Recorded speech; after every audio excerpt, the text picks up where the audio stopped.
Could apartments and more housing replace this iconic drive-in theater and swap meet? How people are feeling about tonight's city council vote. The cool, wet, snowy weather we've been seeing will change. I'll let you know whether it warms up or cools down. Voting discrepancies and a high rate of rejected signatures on mail-in ballots found in Utah County during the primary election in June. What the county clerk is saying about the issue and the changes he plans to make. Protecting teens on social media. How Instagram and Facebook profiles for teenage users may soon look a lot different. $1.8 million. That's the current Utah school lunch debt. Tonight, an update on who's stepping in to take the issue head on. Live from Utah's news leader, Fox 13 News at 9 starts right now. Good evening, everyone. I'm Bob Evans. And I'm Robin Oginye. Kelly Chapman is on assignment. After a summer of protests and public outcry, the West Valley City Council voted tonight on the fate of the Redwood Drive-In and Swap Meet. Fox 13 News reporter Emily Tenser was at the meeting. She joins us live from West Valley City Hall with what happened. Emily.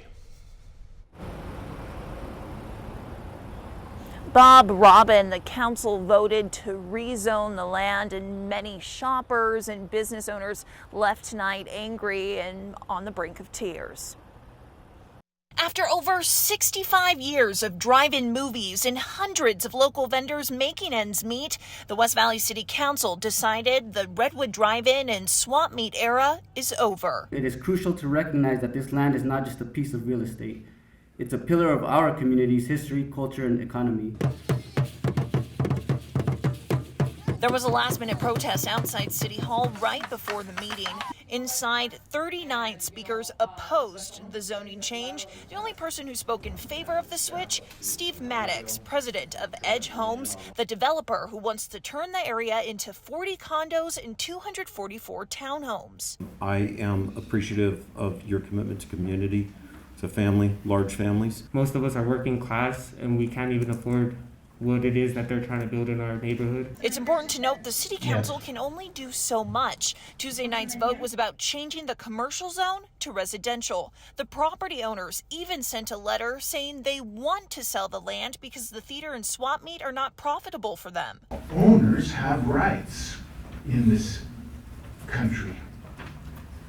It's wrong for a government to tell an owner that they have to keep doing the business that they've been doing. Councilmember Tom Hume asked the council if the city could find another swap meet location. Are we looking to do that? To have our community here? As a council, it's not our responsibility to find them a new place or help them. So if we want to bring that up as a future agenda item in a future meeting, then that would be the appropriate time. The council voted 5-2. And the community left upset, but gathered on the front steps with intentions to bounce back. But together we can find somewhere to go. Together as a community, we don't need these people. We can do it ourselves. We have a voice, and we are able to do it ourselves. We have power. The property owners say the drive-in and the swap meet will continue after today until the sale closes and the new owners break ground on the new housing development. The current property owners say they're hoping that that will give the vendors some time to find a new place to work their businesses. Reporting live in West Valley City, Emily Tenser, Fox 13 News, Utah. Emily, thank you so much. It's not even the first astronomical day of fall yet, and Utah is already getting a taste of winter. People went up into the mountains in Park City just to get a closer look at the first snow of the season along the Wasatch Front. I happened to be in Utah for the first time ever and really wanted to just see nature, and it snowed, and it was amazing. It's just the sign of why people come to Utah, and it's because of the snow, and the skiing here is fabulous, and it's just really cool when it blends with the seasons. We also caught up with Snowbird about the snow they got today. The ski resort's communications manager told Fox 13 News they got about 3 inches today. It looked a little like a winter wonderland when we spoke with them earlier today. The tram is open daily for tram rides. Folks can come up here starting at 11 a.m. to 7:20 p.m. We have Oktoberfest in full force, but on the other side of that, we are getting ready for winter. Weather permitting, opening day for Snowbird is November 28th. How exciting. Yes. Well, I don't know if exciting is the word I would use. I have been trying to hold on to the last few days of summer. Oh, have you? Yes, I see. first it was the pumpkin spice lattes in August, and now snow in September. You have to give in, Robin. I At some refuse. point, you have to just give up. Not until Sunday, Dan. You know I what? refuse. Today officially is the first day it's ever snowed in Salt Lake City at the airport. 1965, we had 2.2 inches at the airport. So it can snow on the valley floor this early. And folks, it tried, but it didn't make it. Down to about 8,000 feet. We have some precipitation falling in northeast Nevada. This is all associated with the upper level low that is passing over the region. It's a pretty good chance you'll see wet weather and for a couple of hours here in the southeast highlands. Let's get a little closer. Even in fact, northern portions of Cache Valley from about Smithfield north and up over the pass, probably a little snow falling at Logan Summit. And we have a couple of showers lingering across central Utah, but nothing really big here. Southern Utah is very quiet right now. Expect temperatures tonight to dip to 48. And like I said, those isolated showers should give way to clearing skies. And by the way, tonight, it's a full moon and there may be the aurora. Yes, it happened last night, and there's another big push of solar wind. So if you go out, if you're up late, look for the aurora. It could be as far south as northern Utah, maybe even across Utah. 68 tomorrow and partly cloudy skies. Yeah, it's a bit cooler than average, a lot cooler than it has been, but after 20 days of 100 or hotter this summer, I think some cooler weather is appropriate. I'll be back with long-range forecast coming up. Dan, thank you. Authorities are looking for a scuba instructor from Sandy accused of sexually abusing a young student. This is in connection with numerous incidents that took place between February 2021 and February of this year.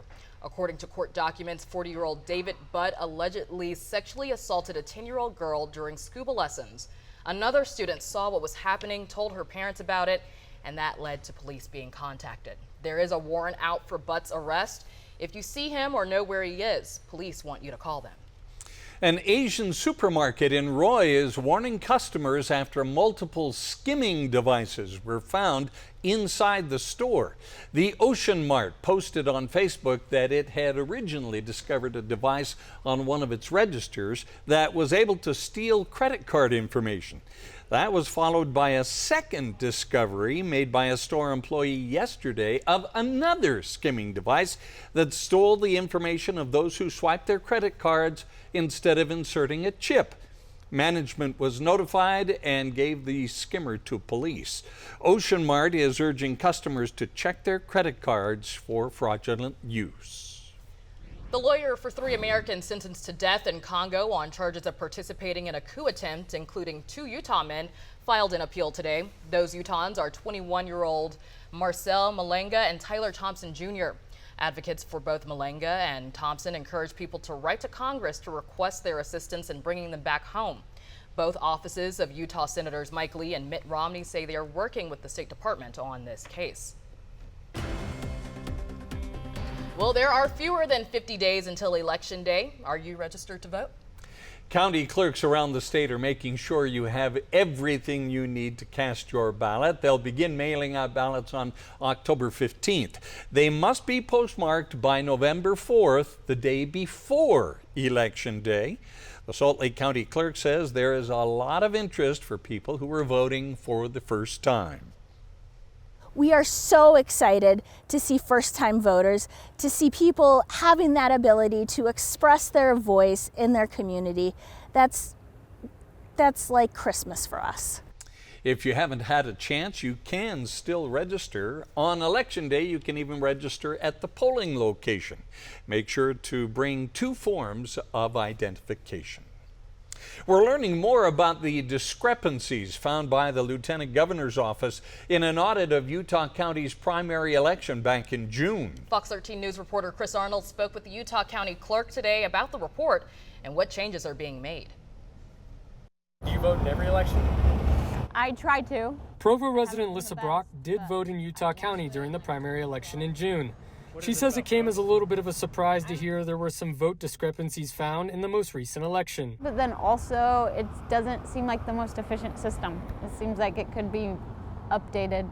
A report released by the Lieutenant Governor's office showed there were at least 19 more ballots cast than people who checked in at various Utah County polling locations. 16 in Lehigh, 1 in Pleasant Grove, and then in our own office we had 2. Aaron Davidson is the Utah County clerk. He says they implemented a new practice in the county called FastCast voting. It allows the voters to fill out their ballot at home and bring it to the in-person polling locations while showing their ID and signing the poll pad. They had this 2-step process, and somehow some of the voters skipped the second process and put their ballots into the voting machine without being fully checked in. So they were legitimate ballots from the perspective of the voter. In order for the method to work, the Lieutenant Governor's office says a key security feature must be disabled. That allows for any ballot to be read and makes it possible for multiple ballots to be cast by one voter. The Lieutenant Governor's report recommended the FastCast voting method either be abandoned or significantly modified to bring it into compliance with state code. We have gone through and really revised the process to make it much more simpler and a lot more be able to track how many ballots or how many people showed up, how many ballots were cast, and then how many ballots are actually counted and received here at the ballot processing center. Another issue brought up in the report, a high rate of rejected signatures from by-mail ballots. The Lieutenant Governor's office found that the Utah County signature rejection rate was higher than the statewide average. It may have swung a little bit, and that's why we have started doing additional training every Monday with our staff going over past signatures, because the training we receive from the Lieutenant Governor's office is very textual. Well, Davidson tells me they did accept the recommendations from the Lieutenant Governor's office and are working to implement all of them. We're doing everything we can to make it safe and secure. For voters in Utah County, like Brock, I hope that they're doing as much as they can, and it sounds like they are. In Provo, Chris Arnold, Fox 13 News, Utah. The Utah Hockey Club inaugural season is now just weeks away, and tonight we had a launch party. I'll take you inside next. Plus, details of a new plan to erase school lunch debt during Utah's upcoming legislative session. And after being around for a decade, we'll show you how the Utah STEM Fest is making a difference in people's lives. From college basketball player to Utah football player, how Caleb Lohner is expanding his role with the Utes in sports. In Weber County, 3 people were hospitalized after a crash on US 89 near the town of Uinta. It happened just after 6 o'clock this evening. The Utah Highway Patrol says 3 vehicles were involved. All 3 victims are expected to be okay. US 89 was closed for a half hour as first responders cleaned up the wreck. The Utah County Sheriff's Office tells us a man from their county is missing. 44-year-old Blaine K. Parkin was last seen on September 11th in the Payson area, but his camper shell was found abandoned in Uinta County. If you have seen him or know where he is, call the Utah County Sheriff's Office. Police in Provo are investigating the recent theft of 3 paintings from the Berg Mortuary. The paintings are Fort Provo by Paul Salisbury, Sunlight by Anthony Thiem, and Path Through Trees by B.F. Larson. Investigators believe it is likely the suspect or suspects will attempt to sell the artwork. If you have any information that can help capture the art thieves, call Provo Police. All right, we are getting excited for the Utah Hockey Club. The preseason kicks off Sunday in Iowa. But tonight is the eve of the Utah Hockey Club's Media Day. Fox 13 News anchor Kelly Chapman was at an event at Mill Creek Common today to talk about how Fox 13 and our partner station, Utah 16, are both involved in this big kickoff. Robin and Bob, Fox 13 and our partner station, Utah 16, are the official broadcast home of the Utah Hockey Club. And to celebrate all the games being aired for free on Utah 16, we had a launch party this evening. With a lot of good food and company, we also held a panel with Tony Lamorado from Scripps Sports, Chris Armstrong, president of hockey operations, and Bill Armstrong, the general manager of the Utah Hockey Club. They talked about how exciting it is to be in Utah and what the hockey club players and staff commit to do for our state. 99% of all hockey players are unreal human beings. They'll do anything in the community. And one of the things that we like to do is get our players out to the community. You know, we wear Utah on our chest, and we take the responsibility of being ambassadors for this state and this community very seriously. And we will do everything we can to make you proud every day. What else is the Utah Hockey Club saying? One day we are going to do this here in Utah. Well, we're going to try and bring a Stanley Cup here. Let's do that. Tomorrow is Media Day for the Utah Hockey Club, and Fox 13 will be there. We'll be talking to players, coaches, and front office staff about the inaugural season, and I will be live at the Delta Center along with sports director Jeff Raniere tomorrow for Fox 13 News at 4 and 5. Hope to see you then. Kelly Chapman, Fox 13 News, Utah. Of course, as we've been saying, our partner station, Utah 16, is the broadcast home for the Utah Hockey Club games. We'll air all non-nationally exclusive games along with pre- and post-game shows. The first ever preseason home opener for the Utah Hockey Club is this Monday at 7 p.m. on Utah 16. It's going to be huge as they take on the LA Kings at the Delta Center. You do not want to miss it. Did you say huge? He did. Huge. Huge. Big. Gargantuan. Huge. I'll bet that's going to be fun. Oh, I know it's going to be fun. Are you going to go to some games, Dan? Oh, absolutely. Gotta love the hockey. And you know, it's apropos. We had snow today in the mountains, and there's ice. You know, with the hockey club and all that, it all kind of goes together, if you know what I mean. So we are looking at some rather chilly temperatures compared to where we have been. Do I hear any complaints in the complaint department? I don't think so, at least not very many after 20 days of 100 degrees this summer. And this is what it looked like outside of Beaver. These are the Tusher Mountains. They go up over 12,000 feet, and boy, it looks like the snow level was down around 8,000 feet. And here is Mount Superior covered by the white stuff. Just the beginning of what will hopefully be a very good snow season. And right now, I have to tell you that La Nina is getting very strong. And if La Nina is very strong, well, that means the Pacific Northwest will have storm after storm coming through. And my experience has been sometimes those fronts will just cross northern Utah and give the northern part of the state a little above average snowfall. We'll see how it all pans out. Right now, we have a storm, though, still exiting from Nevada. It's moving across the southeast highlands of Idaho, still bringing some rain and high elevation snow above about 8,000 or 9,000 feet. Logan Summit getting a little mix of precipitation right now, and some light precipitation still falling in Cache Valley and moving over Montpelier and up into Cokeville in Wyoming. And some showers still passing through Elko and Spring Creek and over towards Lamoille. We'll begin to see that shower activity in Utah County. There, it's heading off, gone, out of here. Our forecast does show this upper low with the snow over parts of Montana, Wyoming, Yellowstone Park seeing some snow, the Tetons seeing some snow. But this storm moves away as another one comes in behind it. Now, the computer models are a little less energetic with this storm. They are taking it south into California, and we'll be under mostly dry weather instead of, it looked like these two are going to hang around together for a little while. But this one's splitting, and whenever you have a split jet stream, the splits are what we call the pits in trying to forecast, honestly. This one's going south, should bring some showers to southern Utah, St. George on, looks like Friday. We'll see a few showers around here on Friday. And then it moves into Colorado and out of the area, and we're under high pressure on the weekend right now. Looks really, really good.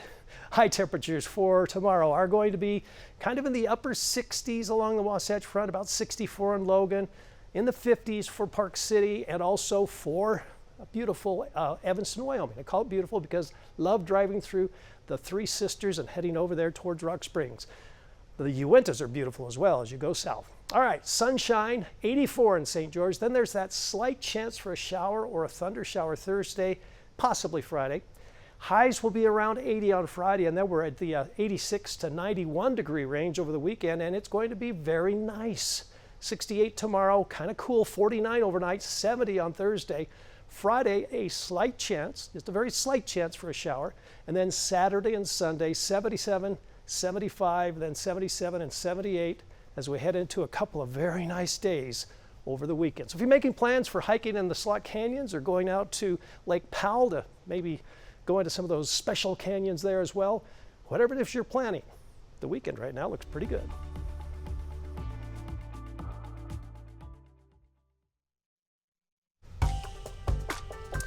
We have an update tonight on the growing school lunch debt in Utah. It is an issue we've reported on extensively now for years. Now we've learned the nonprofit group, The Policy Project, is going to focus on tackling this very issue during next year's legislative session. The group plans to work on a public-private partnership to cover the roughly $2.8 million in unpaid lunch bills. They hope any legislation will allow those who qualify for a reduced price lunch to move to the no-cost meal category. Improving access to food in the summer will also be addressed, along with reducing any stigma associated with receiving meal assistance. With the child hunger, we're getting pretty good feedback. You know, we've talked to a couple legislators about that bill, you know, the child hunger bill, and people are on board. They might want to have a different approach when they can see that there's momentum and that we're not going to stop until it's done. They tend to figure out a way to make it work. Tomorrow afternoon, the Policy Project is set to meet with Provo Representative Tyler Clancy and Utah Governor Spencer Cox at Community Action Services and Food Bank in Provo. The 10th annual Utah STEM Fest is underway at the Mountain America Expo Center in Sandy. Students and families can learn about and see the things that make our world go round at one of the dozens of STEM-related interactive booths. The director of the Utah STEM Action Center says after 10 years of hosting this event, it's starting to come full circle. The last couple of years, I've had volunteers at booths, like with the universities or college students now, or working for a company, come up to me and say, you know, I came to your first or second STEM Fest, and it changed my life. About 8,000 students are expected to attend the Utah STEM Fest. It's set to wrap up tomorrow. Plans for revitalizing downtown are moving forward after a legislative committee has given its approval. I'll break down what's going on coming up. Environmental groups take the state to court over saving the Great Salt Lake. What happened in the courtroom, I'll show you coming up next. The BYU Cougars are 3-0 to begin the season, but they were 3-0 last year. How this team is different in sports.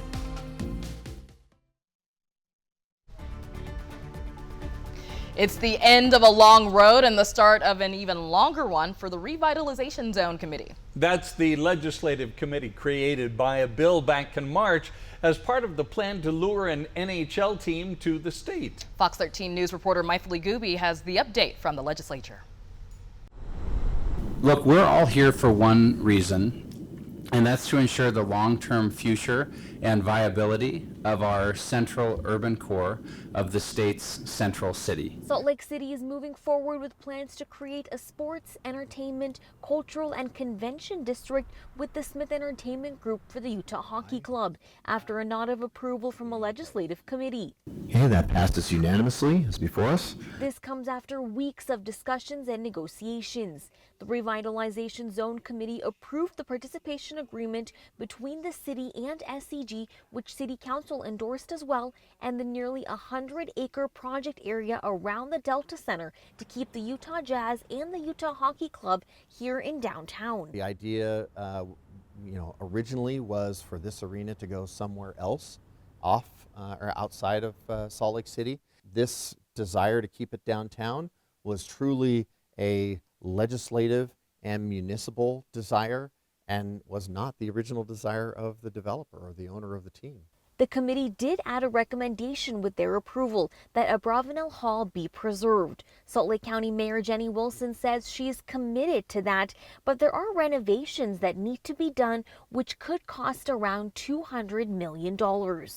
What we do with Abravanel Hall will not be an inexpensive proposition. So we are now zeroing in on a plan that will renovate the hall, will keep it in its current state, and additionally will meet the goals of activation and the assets in the gathering place. Another part of this plan is a possible 0.5% sales tax increase that goes towards this area.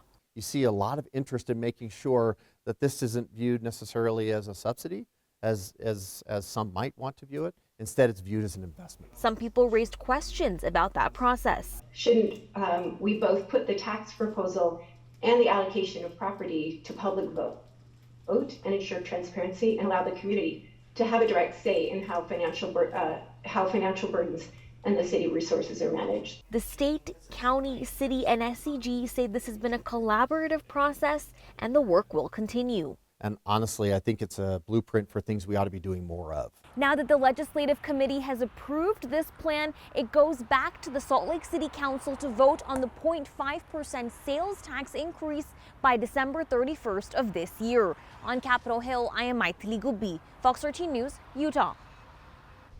Meta, the parent company of Instagram and Facebook, is putting new procedures in place to help protect teens on Instagram.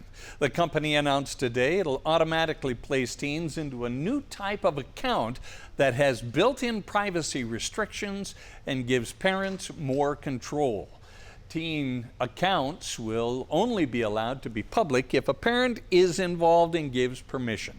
It also is testing new AI tools that are designed to help Meta determine whether someone is lying about their age. The new feature will apply to all new users, but existing users will not be placed into teen accounts until next year. Utah currently has lawsuits against social media companies, including Instagram, accusing them of harming the mental health of the state's youth. Today, Governor Cox reacted to the Instagram changes, expressing appreciation, but saying they don't go far enough. He wrote, "We encourage Meta and all social media platforms to continue to innovate and implement even stronger protections for minors." The Utah Republican Party is asking the state's top court to put Amendment D on the ballot. In a new court filing, the state's largest political party says voters should decide on the constitutional amendment that would give the legislature more ability to amend or repeal citizen-based ballot initiatives. They're joining the legislature in challenging a lower court judge's decision to void Amendment D, ruling that the language on the ballot is misleading to voters about its true intent. The GOP went one step further and asked to make arguments to the Utah Supreme Court. The justices rejected their request. It came down to a tiebreaker in the Utah legislature involving a lawsuit over public lands in Utah. The Legislative Management Committee was equally divided along party lines over a friend of the court brief. It was in support of the state's lawsuit to seize control of millions of acres of public lands from the federal government. The House Speaker and Senate President broke the tie, sending the filing to the U.S. Supreme Court. Today, environmental groups took the state to court over the Great Salt Lake. The state is being accused of not doing enough to save the Great Salt Lake in violation of Utah's Constitution. Fox 13 News political reporter Ben Winslow has this recap from the Matheson Courthouse.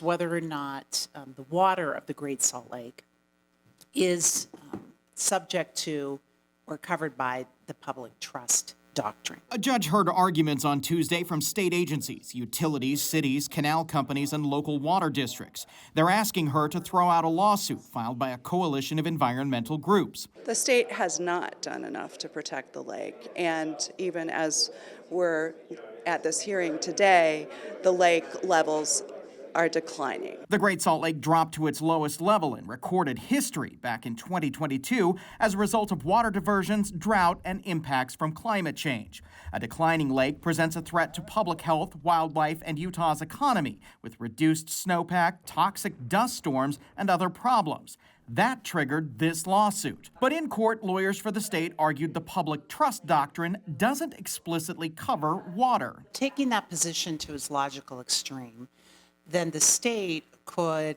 divert or allocate all water that goes to the Great Salt Lake and essentially eliminate it as a lake. Is that the state's position? That's correct.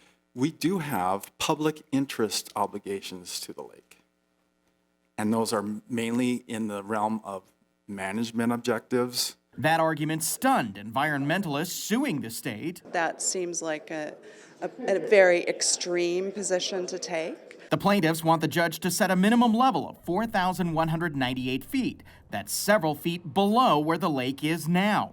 To get there could require deep cuts to upstream water users.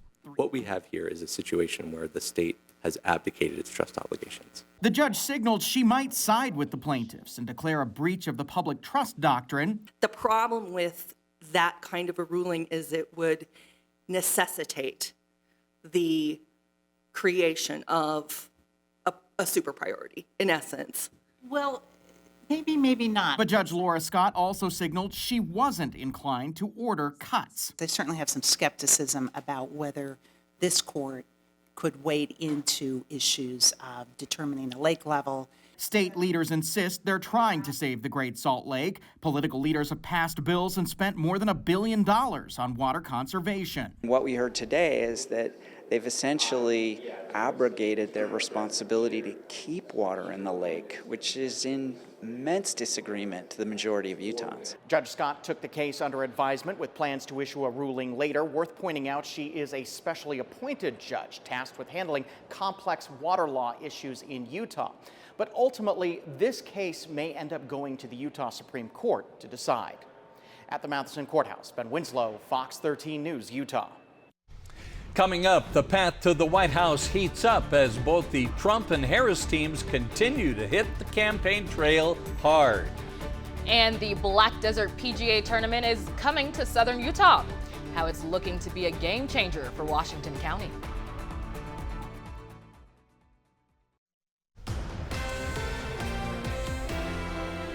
Tonight in the path to the White House, both candidates and their running mates hit the road, making pitches in critical battleground states. Scripps News anchor Maritza Giorgio reports. With just 48 days to go until the election, Vice President Kamala Harris and former President Donald Trump stumped with voters in hotly contested states. Vice President Kamala Harris traveled to Pennsylvania, where she sat for an interview with reporters from the National Association of Black Journalists. I'm working to earn the vote, not assuming I'm going to have it because I am black. Her running mate, Minnesota Governor Tim Walz, swung through Georgia in the morning 2 weeks after a school shooting in that state made headlines. Gun violence has got to end. Later, Walz spoke at a campaign rally in North Carolina. That state has historically been a Republican stronghold, but Democrats are hoping to flip it this November. Trump took part in a town hall in Flint, Michigan, hosted by his former White House press secretary turned Arkansas Governor Sarah Huckabee Sanders. It's a dangerous business, however, being president. It's a little bit dangerous. It's, they think race car driving is dangerous. No. And at another rally in the Great Lakes state, Trump's running mate, J.D. Vance, had a warning for any would-be assassins in the wake of a second apparent attempt on Trump's life. I'd like to see an assassin try to come in this room. They come to the wrong place if you try to walk into this place right now. Maritza Giorgio, Scripps News. Well, it snowed in the mountains east of Beaver. These are called the Tusher Mountains. It snowed all the way up through the Wasatch Front. Now, the question is there any more on the way? I'll have the answer. I'm Andrea Urban, and the BYU Cougars are 3-0 to begin the season. Hear from head coach Kalani Sitake on how this team is different from last year's 3-0 start. Plus, there's a new face in Utah's tight end room. Hear how the former college basketball player turned football player will be getting more reps with this Utah offense. That's next in sports. The Black Desert Championship PGA Tournament in southern Utah is only 22 days away. It has been a dream for golf fans to see the PGA Tour come to Utah, right, Bob? It sure has. The first PGA Tour event in Utah since 1963 begins October 9th at the new resort in Ivins. Black Desert managing partner Patrick Manning has spent 20 years trying to make his Black Desert vision happen. He says it will be ready. We'll have 7 restaurants. We'll have a convention center. We'll have over 200 rooms open. It'll be the biggest hospitality offering in southern Utah in 3 weeks. Black Desert is one of only 3 American courses hosting both men's and women's Pro Tour events. Manning says with the golfing world getting a glimpse at Ivins, he expects it to become one of the top stops on the tour. He's already working to have it moved to a prime spot in the spring. Gosh, that video was shot on a beautiful day down in southern Utah. Sure was. A lot different than what it was today, Dan. Indeed. Across the north, of course, we had the snow in the mountains. A picture is always proof of that snow falling. Mount Superior looking a bit white today, and we will have a little bit more snow in the northern mountains overnight, mainly up around Logan Summit, a little bit up there in northeastern portions of Wyoming. But otherwise, I mean, we're looking at clearing skies tonight with a little bit of that precipitation still hanging around right about Montpelier way in the southeast highlands. We also have a couple of showers that are drifting through Cache Valley, but they should be gone by morning. I'm hoping, crossing my fingers, skies are going to clear, but we still have these showers out here in northeast Nevada from the Jarbidge Mountains over towards Jackpot and south towards Elko and Lamoille. These showers may block the skies, and the reason I say that is that I'm expecting that we will have aurora tonight across the northern tier of states, and it is possible we will see it here in Utah. Now, it may be a little bit hard to see it because we'll have a full moon out there tonight, so just keep that in mind. Let's see if the skies will clear overnight. Well, maybe not. Looks like we'll see a few clouds, unfortunately, so maybe southern Utah. It's possible we could see that aurora in southern Utah. Believe it or not, they saw it in New Mexico last night. Okay, upper low over California, drifting into southern Utah with a chance for showers. This is Friday. Same thing for the Wasatch Front, down through the central mountains, over towards the Uintas, so there still is a chance. We'll see a few showers this week. That'll move along and eastward over into Colorado, and then looks like the weekend into Monday going to be pretty good. How about temperatures? And let me mention 68 for a high tomorrow. Yes, that's cool, but you know, on this date, 1965, Salt Lake City had 2.2 inches of snow, and the high temperature barely got out of the 40s that day. So it does snow this early in the year in Salt Lake City, can snow. It does snow in the mountains. It does snow in the Wasatch Back, and it can snow in the southern Utah mountains. But hey, we've got the worst of this storm out of the way, and oh, is it ever going to be nice in Ivins and St. George and Snow Canyon, and one of my favorite places, the Coral Pink Sand Dunes. 84 tomorrow, St. George, 86 on Thursday. Okay, that slight chance for a shower and maybe a thunder shower, 80 degrees on Friday, and then we're warming up to 86 and 91 on Saturday and Sunday. What a weekend to do some Slot Canyon hiking, maybe some four-wheel driving, and maybe some mountain biking. Oh, so nice. 68, partly cloudy tomorrow, 70 on Thursday. Cooler temperatures than we have seen. Overnight lows in the upper 40s to near 50. Slight chance for a thunder shower on Friday. And then Saturday looks mostly sunny. Sunday, sunny. Monday and Tuesday, both will be quite sunny as well. There's a look at your weather forecast. Do hope you have a great day, and I'll toss it back over to you.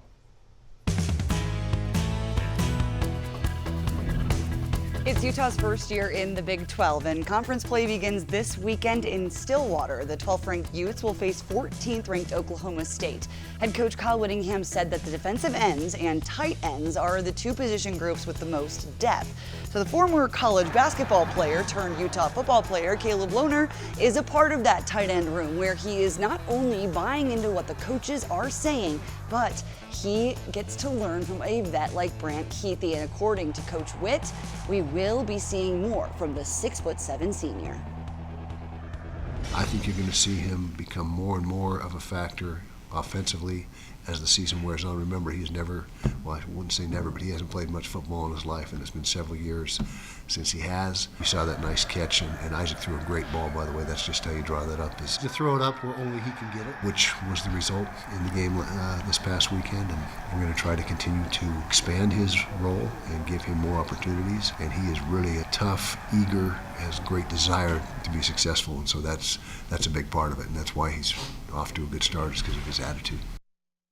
Attitude and effort. BYU football returns home to face 13th ranked team in the country in Kansas State, and the Cougars are 3-0 to open the season, just like last year, but BYU went on to win 2 more games after that 3-0 start. Head coach Kalani Sitake was asked about how this 3-0 team is different than last year's. I feel good about the team. If you guys think they haven't made any progress from last year to now, then that's your opinion, but I think we'll show it. I think people can realize that we're a different team than last year's team, and we'll keep working on it. We are sitting at 3-0, and there's some really good things that we're doing. I think a lot of people want to focus on the negative. We'll get better. We know how to fix those things, and we'll make it work. But I like to praise the things that we've done already as a team. Utah State's starting quarterback Spencer Petras went down in week 1 with a foot injury, ankle sprain, and comes in backup quarterback Bryson Barnes, who led the team to an early lead against Utah this past weekend. Head coach Nate Dreiling gave an update to the media on Petras. He was close to 100% last week, but just wasn't quite there yet. So I would think that he's going to be practicing pretty close to full speed. So hopefully we will have him available, and that gives us 2 options right there. And we'll see who comes out with a better week of practice to determine that. But Spencer gets closer to 100% every single day, and if he does, then look out. I think teams will have two quarterbacks to prepare for that bring a whole different element to the offense. Training camp for the Utah Hockey Club begins Thursday, and today the NHL franchise released the 64 players vying for a spot on the regular season roster. 20 players from rookie camp will join the team for training camp, including the club's first ever draft pick, T.J. Ginla, who we did not see last week at rookie faceoff due to injury. Now, out of the 64 players that will be skating at the Olympic Oval this preseason, there are 37 forwards, 21 defensemen, and 6 goalies. And Sunday is the first preseason game for Utah Hockey Club, and that is in Des Moines, Iowa, versus the St. Louis Blues. And I will be there to recap the first time we see this team take the ice. How exciting. Yes. Are you excited to go to Iowa? I am so excited to go to Iowa. Like, you know what? I am from the Midwest, so I'm excited to see some corn, but I'm mostly excited to see some hockey. Well, and then the home opener, the preseason home opener, is on Monday at the Delta Center. LA Kings are going to be here. Of course, that's going to be on Utah 16. Yep, and I will be flying back to make sure I'm back for that one. There you go, busy girl. All hands on deck. Thank you, Thanks, Andrea. guys. We'll be right back. Mark your calendars. Pop star Justin Timberlake is making a stop in Salt Lake City. No. Really? Yes, he is. He's bringing his Forget Tomorrow World Tour to the Delta Center on Saturday, January 25th. Wow. And the pre-sale begins tomorrow. So, Dan, you got to get your tickets. Bob, you got to get your tickets. Yeah, we got to. We have to get our tickets. Yeah, we will actually all have be there. to go. We all have to go. Expect us front row. Front row. But first, QuickCast is up next. There you go. Don't touch that dial. But Justin.